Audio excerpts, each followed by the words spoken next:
Hey, welcome in. Well, let me tell you, the CBC, the state media in Canada, they really hate the truckers.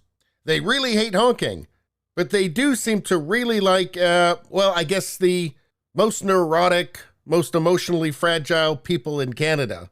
Because, hey, that's them. That's their kind of people. And that's how you get stories like these, stories that in a normal world would be too embarrassing to print. Here's a headline.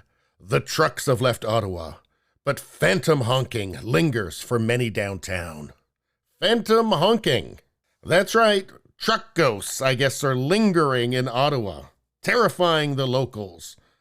Post-traumatic stress from weeks of honking is a temporary, mild trauma, psychologist says. I wonder if you could find a psychologist that would say that these people suffering the trauma were mentally ill well before the Freedom Convoy. But anyway, Kevin uses one word to describe the first days of the protests in downtown Ottawa. Torture. So I don't know, I guess maybe the peaceful protest was a war crime, perhaps. Maybe the trucker should be tried at The Hague for crimes against humanity. Quote, literally, there was trucks right underneath me, said Kevin, who did not want to provide CBC a last name for fear of reprisal. That's right. They might have sent one of those trucker assassins after him. Quote, it was one thing for me, but I've got animals. I've got 3 cats, 2 dogs. So yeah, it was torture. I tell you what's torture. Having 3 cats and 2 dogs in an apartment. I mean, look, I'm not saying that it was pleasant for this guy. I'm not saying that at all. Usually, though, when there's something in the news like, I don't know, a war going on, it tends to give people a little bit of perspective, perhaps, on what really might be torture and what really isn't. But anyway, as we know, the trucks have been removed. They're not there anymore. But even though there's no trucks there anymore, some downtown residents say they're haunted by phantom honking. Phantom honking, what sounds like blaring truck horns, but no actual sounds are there. So it sounds like there's blaring truck horns, but there aren't.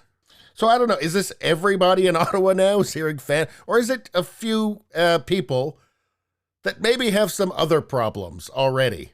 Maybe it has something to do with a class action lawsuit launched against, I guess, the protesters, which is seeking damages, originally $9.8 million, but now $306 million. So I guess it pays to be a neurotic embarrassment these days, or at least they're hoping that it does. Quote, when you hear that noise, it's like, oh, are they back? Is there a road convoy coming back? Is there a road? Will these people ever be able to walk down a dark street at night ever again without a truck following them? A truck lurking behind them, just ready to take them out at any time, or even worse, honk their horn at them? Good Lord, how will these people ever get over it? And anyway, get this. This is from a guy who lived 3 kilometers from downtown. He says he could still hear the horns, though. He lived 3 kilometers away. Quote, I felt I was doing these sorts of double takes. It almost feels a bit re-traumatizing. I feel like these people don't understand the meaning of the word trauma. Anyway, that guy's not alone. There's another resident who says he hears phantom honking too, usually at night, which keeps him awake. Can you imagine being the guy who said, yeah, take a photo of me and put it in this story. I'm the guy that's afraid of phantom honking. Yes, I want everybody to know that. I mean, there was a time when that would have been extremely embarrassing for people to know about, your fear of phantom honking. Not anymore. But anyway, this Ottawa-based clinical psychologist says it's possible people hear phantom honking are experiencing a mild trauma.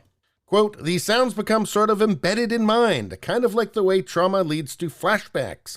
Even long after this has happened, the brain is still in a hyper-vigilant state and expects more honking.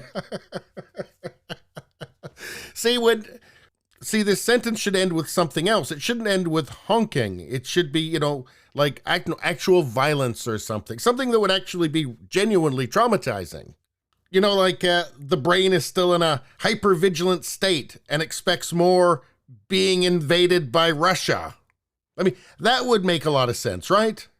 But I'm sorry, just the brain is still in a hypervigilant state and expects more honking? Really?